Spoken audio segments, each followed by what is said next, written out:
10장 1절부터 9절까지 말씀 보도록 하겠습니다. 구약성경 421페이지입니다. 구약성경 421페이지 사무엘상 10장 1절부터 9절까지입니다. 구약성경 421페이지입니다. 사무엘상 10장 1절부터 9절까지 말씀 한 절씩 교독하도록 하겠습니다. 제가 먼저 읽겠습니다. 이에 사무엘이 기름병을 취하여 사울의 머리에 붓고 입맞추어 가로되 여호와께서 내게 기름을 부으사 그 기업의 지도자를 삼지 아니하셨느냐.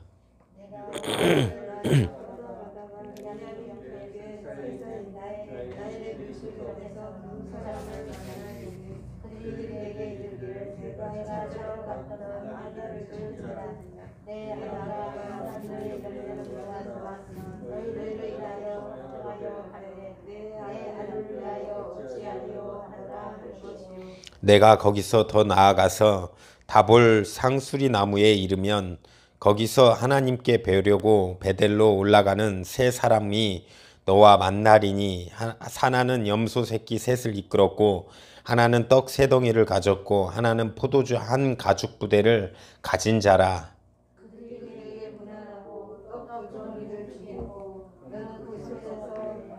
그 후에 내가 하나님의 산에 이르리니 그곳에는 블레셋 사람의 영문이 있느니라. 내가 그리로 가서 그 성읍으로 들어갈 때에 선지자의 무리가 산당에서부터 비파와 소고와 저와 수금을 앞세우고 예언하며 내려오는 것을 만날 것이요.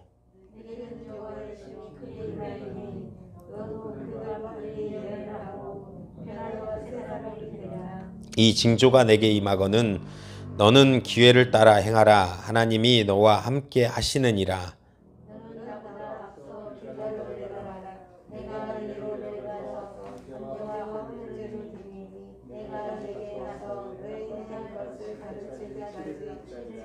다 같이 읽겠습니다. 그가 사무엘에게서 떠나려고 몸을 돌이킬 때에 하나님이 새 마음을 주셨고 그날 그 징조도 다 응하니라. 아멘. 오늘 본문의 말씀은 사무엘이 이제 사울에게 왕으로 첫 왕을 세우는 기름 붓는 그런 장면을 보고 있습니다. 우리가 사무엘상을 지금 보고 있는데 사사기 다음에 나오고 또 왕이 세워지는 그런 역사를 우리가 볼 수 있습니다. 오늘 본문을 통해서 또한 이제 나중에 다윗왕의 역사와 또한 다윗왕이 골리앗을 싸우고 그런 모습들도 나오는 것입니다. 오늘은 이 사무엘이 중간에 이제 초대왕 사울을 세웁니다.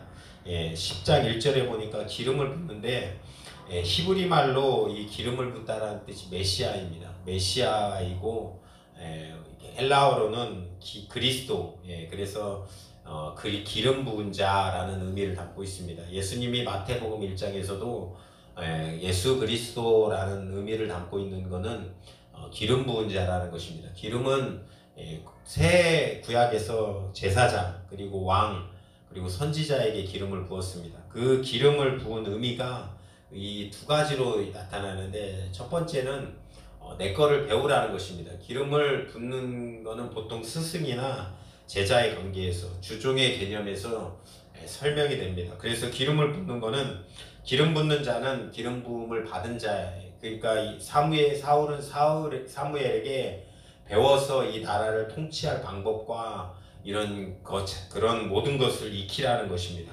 내 마음대로 하는 것이 아니라 반드시 사무엘의 가르침을 따라서 이 나라를 통치하고 백성들을 다스려야 된다라고 얘기하는 것입니다. 사울은 나라를 다스리는 의미에 대해서 그것에 가르침을 주는 사무엘이 가르침을 따라야 되고 알아야 됩니다. 지금과 같은 이제 대통령으로 왕정 시대 이런 경우는 상상을 좀 못할 얘기긴 한데 당시에 어떤 선지자는 하나님의 가르침으로 또한 그 왕을 얘기하고 말할 수 있는 그런 권한이 있었던 것입니다. 그런 모습들로 나라를 다스리고자 하기 위함으로 기름을 부었습니다. 또한 둘째 의미는 무엇이냐면 과거의 삶으로서의 단절입니다. 과거에 내가 살았던 삶, 그것이 끊어지고 이 기름 부은다는 의미는 새로운 위치로 진입했다라는 것입니다. 쉽게 교회에서 임직할 때 기름을 붓습니다. 기름 부은 자로 얘기를 합니다. 오늘날도 장로나 목사님이나 장로님 그리고 안수 집사님들을 임직할 때 기름을 붓는다라는 표현을 합니다. 그래서 안수에서 세운다 이런 표현을 합니다.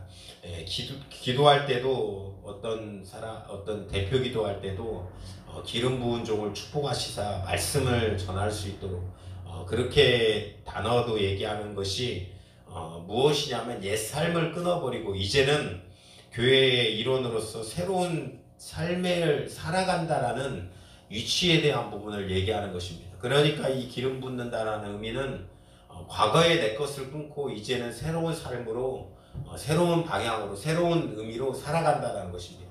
그런데 임직한 사람 그리고 목사님, 장로님 그리고 안수 집사님만 기름 붓는다라는 의미는 아닙니다. 우리가 이 땅을 살아갈 때도 다짐하고 뭐 이렇게 하지만 우리는 직분자니까 우리는 아무것도 아닌 평신도니까 성도니까 우리는 기름 부음이 상관이 없다라고 얘기하는 것이 아니라 우리는 더 큰 성령의 기름 부은 사람들입니다. 우리가 예수님을 구원주로 믿은 그 순간에 성령이 내주하십니다. 그 성령께서 내 안에 함께 하시는 그런 부분들이 곧 우리가 기름 부음을 받은 것입니다. 그래서 그런 의미에서 보면 우리도 예수 믿는 우리도 다 기름 부은 사람이라는 것입니다. 기름 부은 종이라는 것입니다. 그래서 교회에서 질서상 직분을 임명하고 또 구분하고 집사라는 어떤 호칭 그리고 또한 권사님이라는 호칭 그런 호칭이 있지만 어떻게 보면 우리는 모두 다 예수 믿는 우리는 기름 부은 사람인 것입니다. 예수 믿는 그 기름 부은 성령의 역사로 말미암아 예전의 삶에서 이제는 새로운 위치로 과거의 삶에서 끊어져서 새로운 위치로 진입하는 역사가 일어난다는 것입니다. 그래서 우리가 평신도라고 해서 나는 부족한 사람이다. 그리고 나는 이렇게 좀 뭐 의무를 덜해도 되는 사람이다 라고 하는 것이 아니라 우리가 하나님 예수 믿는 사람으로서 권리와 의무를 다하는 우리 성도님들 되시길 간절히 축원합니다. 우리나라에 4대 의무가 있습니다. 기억하십니까? 공부하는 우리 안 물어보고 너무 밝게 보고 있어가지고 물어보기가 좀 그런데 우리나라 4대 의무는 교육의 의무 그리고 납세의 의무 국방의 의무 그리고 근로의 의무이지 않습니까? 다 배우셨죠? 뭐 고등학교 때 수업 시간에 배웠을 것 같아요. 그 의무가 있어요. 우리나라를 살아가면서 해야 될 특히나 남자들은 이 국방의 의무를 다 크게 여깁니다. 그래서 나는 그리고 가장 크게 여기는 이유가 본전 생각이 나는 거예요. 나는 갔다 왔는데 다른 사람은 안 가면 화가 나는 거예요. 그래서 그렇게 뭐 정치하시는 분들이나 왜 이렇게 많이 안 가셨는지 아무튼 그분은 좀 많이 아프신 것 같아요. 그분들이나 그분들의 자녀는 몸이 안 좋으신 것 같아요. 근데 이게 왜 문제가 됩니까? 우리나라를 살면서 의무는 권리는 다 누리려고 해요. 우리나라를 살면서 뭐 어떤 권리는 다 누리고 싶은데 우리가 정작 해야 될 의무 국방의 의무를 안 한다든지 이런 거는 문제가 된다는 것입니다. 우리도 마찬가지로 천국의 시민권자로 살면서 권리, 천국을 소망하고 또한 천국에 갈 수 있는 구원받은 그런 마음으로서 또한 천국에 갈 수 있는 권리 그리고 또한 예수 믿으면서 평안한 마음 또한 걱정과 근심과 염려가 사라지는 마음 주님께 맡기고 살아가는 마음 이 모든 것을 누리고자 하면서 우리가 하나님으로 말미암는 또 은혜의 의무들을 믿음으로써 사는 의무들을 안 한다라고 하면 이것도 문제가 일어나는 것입니다. 그래서 우리의 맡겨진 직무와 또한 권리를 싹 다 누리는 우리 성도님들 되시기를 간절히 축원합니다. 사무엘이 이 기름 부음을 사울에게 하게 됩니다. 이거는 여러 가지 오늘 본문을 볼 때 하나님으로부터 온 것입니다. 사울을 세우는 것도 하나님의 계획하심에 있었던 것입니다. 우리는 결과를 알고 보니까 성경을 사울은 분명히 나쁜 왕으로서 하나님의 나중에는 말씀을 안 따르고 다윗 왕을 정통이 있는 다윗왕을 핍박하였고 또 많이 죽이려고 했고 그러니까 나중에는 악시 들려서 이렇게 그런 모습들을 기억하고 있어서 우리가 이 사울에 대해서 굉장히 부정적이지만 이 하나님께서 이 사울도 세워서 갔다라는 것입니다. 2절에 보니까 세운 원인을 이 세운 그것을 세 가지로 보면 오늘 2절에 보면 라헬의 묘실에서 두 사람을 만나리니 그 내가 이르기를 내가 찾으러 갔던 암나기들을 찾은지라 내 아비후가 암나기들의 염려는 놓았으나 너희를 인하여 걱정하여 가로되 내 아들을 위하여 어찌하려 하더라 할 것이니라 라고 얘기합니다.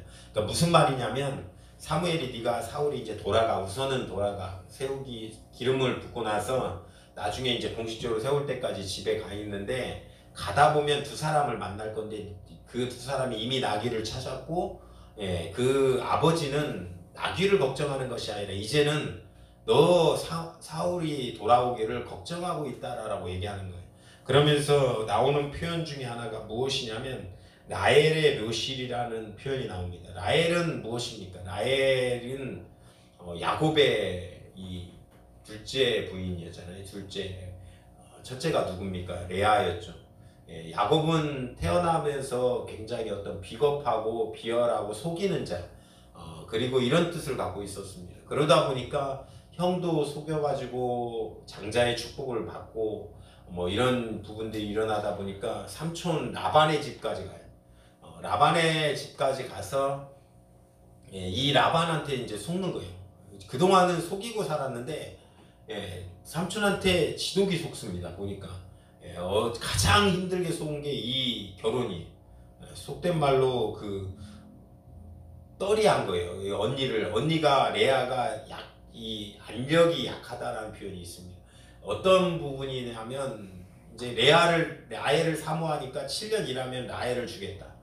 근데 이제 7년 됐는데 레아를 먼저 줍니다. 그러고 나서 7년을 더 기다려서 사모함으로 14년을 기다려서 이렇게 얻은 아내가 라헬이라는 거예요. 그렇게 기다릴 수 있을까요?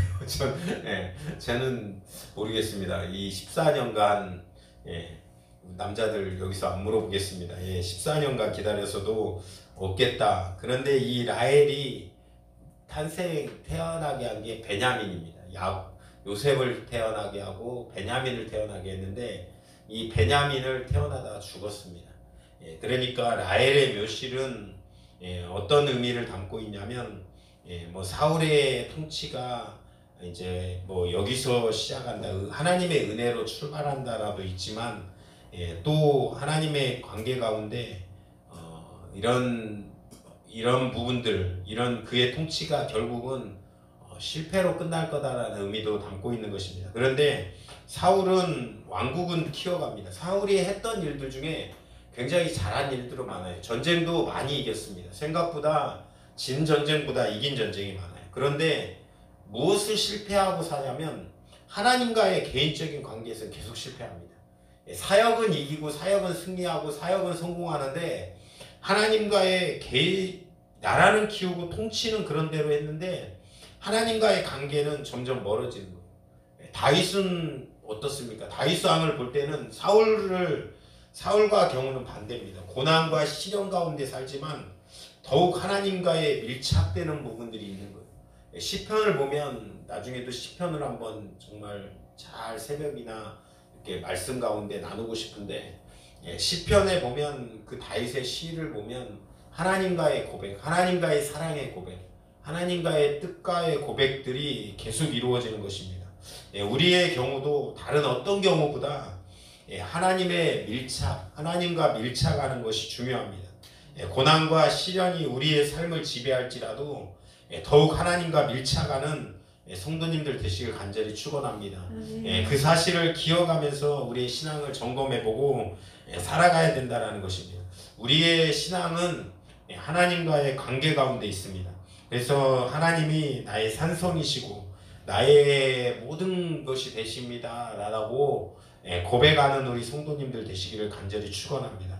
이 라헬의 묘실에서 시작을 돌보면서 내 처음 모습을 보면서 돌아보라라고 이 묘시를 통해서 출발하라고 얘기하는 것입니다. 또 10장 3절에는 무슨 얘기가 나오냐면 베델이라는 곳이 나옵니다. 우리가 아까 364장의 찬양을 통해서 봤을 때 야곱이 이제 라반 삼촌의 집에서 돌아오면서 하나님을 만나서 씨름했던 곳이 이 베델입니다.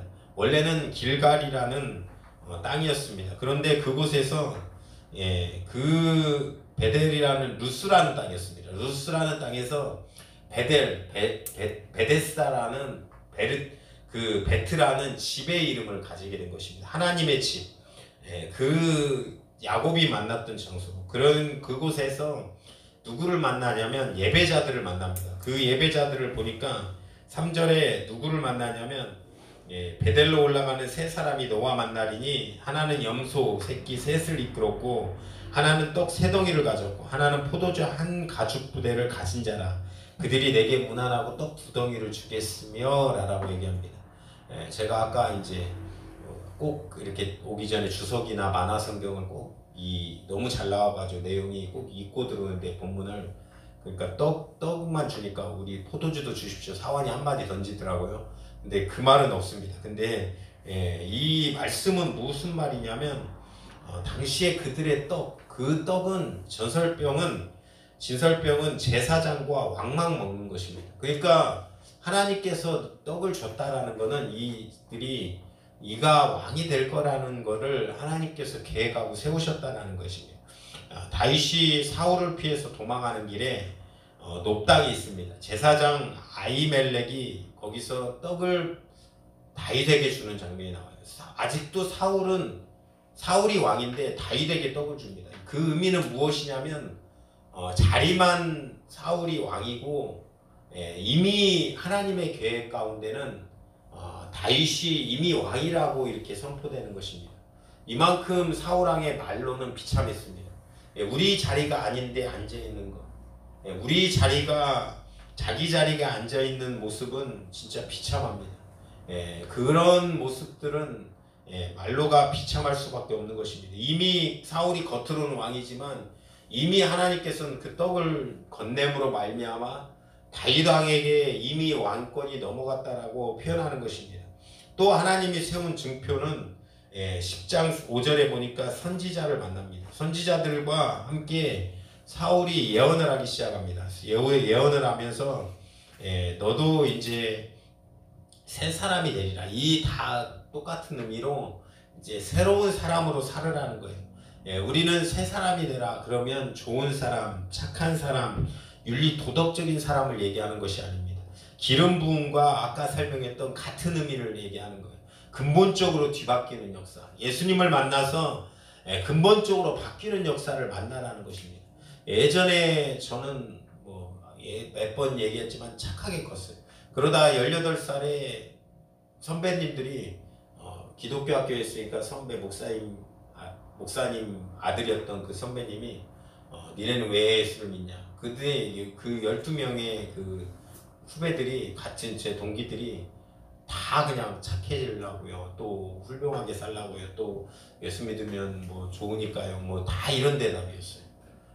그 12명 중에 예수님은 나의 구주십니다라는 대답을 못 하더라고요. 그 상태를 보니까 믿음이 없는 것입니다. 그것은 곧 우리가 새로운 옛날 삶은 끊어버리고 새로운 삶을 위해 살아가는 것. 예수 믿는다라는 것은 정말로 예전의 삶은 이제는 없고 나의 삶 가운데 새로운 삶으로 살아가는 것입니다. 예수 믿고 나서 우리 인생이 안 변한 사람이 있습니까? 제가 우리 경선 집사가 지금 인터넷으로 예배 드리고 있을 건데 항상 하는 얘기가 있어요. 예수 믿고 나의 인생이 변했다. 나의 인생이 바뀌었다. 그거는 예수 믿는 사람들은 다 고백하는 얘기입니다. 우리는 이런 의미로 여기서 새 사람이 되라는 이런 의미로 담고 있습니다. 목회를 하면서 깨달은 것은 예수 믿는 것은 세상의 가치 또한 지식의 통용이 허용되지 않는 것입니다. 목회하면서 깨달은 것은 교회는 예상대로 답이 안 나온다는 거예요. 하나님의 뜻이 이루어진다는 거예요. 제가 이제 많은 목사님들에게도 이제 또 얘기하는 것 중에 하나가 너무 계산을 많이 하면 안 된다. 인간의 계산으로는 안 된다. 인간의 계산으로는 주판을 튀기면 돈이 이만큼 있어야 되고 또 뭐 사람이 이만큼 필요하고 또 어떤 것에 필요하고 이걸로 계산하다 보면 믿음으로 안 된다. 그러니까 우리의 인생도 우리의 계획도 우리가 계획한 대로 사실 흘러가지 않습니다. 그냥 그렇기 때문에 우리는 믿음의 눈으로 바라보고 하나님을 바라보는 순종으로 살아가야 된다는 것입니다. 그러면서 이제 10장 7절부터 8절은 뭐라고 하냐면 가서 7일 동안 기다려라. 이 7일은 성경에서 말하는 완전수입니다. 가장 완벽한 타이밍을 기다리라는 것입니다. 사실 우리가 두려워하는 것은 가서 가만히 있는 거예요. 내가 무엇인가를 해내고 이루어가고 살아가야 되는 거예요. 가만히 있으면 뒤처진다라고 생각합니다. 가만히 있으면 다른 사람보다 도태된다고 생각합니다. 가만히 있으면 내가 뒤처지고 이렇게 떨어진다라고 생각합니다. 근데 하나님의 계획은, 특히 믿음 가운데는 하나님의 계획은 흐트러짐이 없습니다. 아브라함이 10년을 지나고 아기가 안 태어나니까 누구를 취해요? 몸종 하갈에서 이스마엘을 태어납니다. 그것은 자기의 힘과 능력으로 내가 무언가를 하려고 하는 모습이에요. 우리가 가장 신앙에 중요한 거는 우리가 무언가를 하려고 하는 것보다 하나님 앞에 기도로 하나님의 역사를 이루어가도록 하나님께 고백하는 것에 있습니다. 하나님의 계획은 완벽하고 실수가 없으십니다. 우리가 지나가 보면 한 걸음 한 걸음들을 바라볼 때 나의 삶을 인도하셨고 나의 모든 것을 인도하셨기 때문에 나는 후회할 것이 없다라는 것입니다. 가끔 내 삶을 바라보면 다른 사람들에 비해서 나는 아직 여기 있는 것 같고 나는 뒤처진 것 같고 나는 천천히 가는 것 같고 그렇지만 다 하나님의 은혜 가운데 계획 가운데 있다라는 것입니다. 이 삶을 걸어가시는 믿음으로 말미암아 하나님 앞에 엎드려서 또한 기도로 이 삶을 이끌어 가시는 우리 성도님들 되시길 간절히 축원합니다. 백성들을 그 다음에 모읍니다. 다 모아서 이제 거기에서 미스바 광장으로 모여서 사울을 왕으로 추대하는 것입니다. 이 미스바 광장은 제가 극동방송을 이렇게 보통 차에 타면 듣고 다니는데 미스바 기도회라는 표현이 나오더라고요. 그래서 이 미스바가 이 사무엘상 7장 5절부에 등장했습니다. 어떤 의미로 등장했냐면 사무엘이 처음에 선포하면서 백성들에게 회개의 운동과 이 블레셋에서 자기의 힘으로 해보렸던 백성들을 사무엘의 그 영적 부흥운동, 이제는 회개로 하나님 앞에 다시 설므로 살아가자라는 그런 장소였던 것입니다. 그 장소에서 이제 무엇을 나타내냐면 우리에게 하나님 보이지 않는 하나님 대신에 보이는 왕을 세워주세요 라고 하는 그 미스바에서 왕이 세워지는 것입니다. 똑같은 장소입니다. 똑같은 장소인데 거룩했던 그 장소가 이제는 우리 속에서 이것이 다시 벌어지는 역사가 일어난다는 것입니다.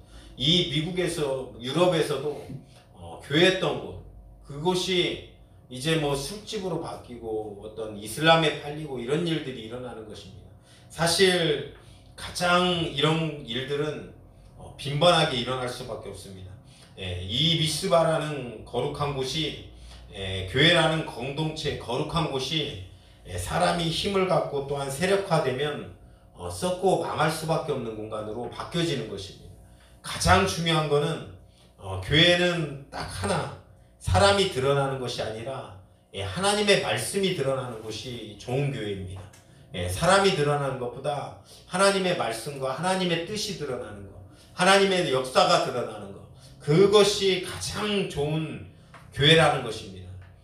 교회는 기도하고 또한 말씀을 읽고 또한 예배하고 교회의 주인은 하나님이라고 높이는 곳, 그런 교회가 가장 좋은 교회라는 것입니다. 하나님의 말씀이 선포되는 곳, 그곳이 미스바 광장이라는 것입니다.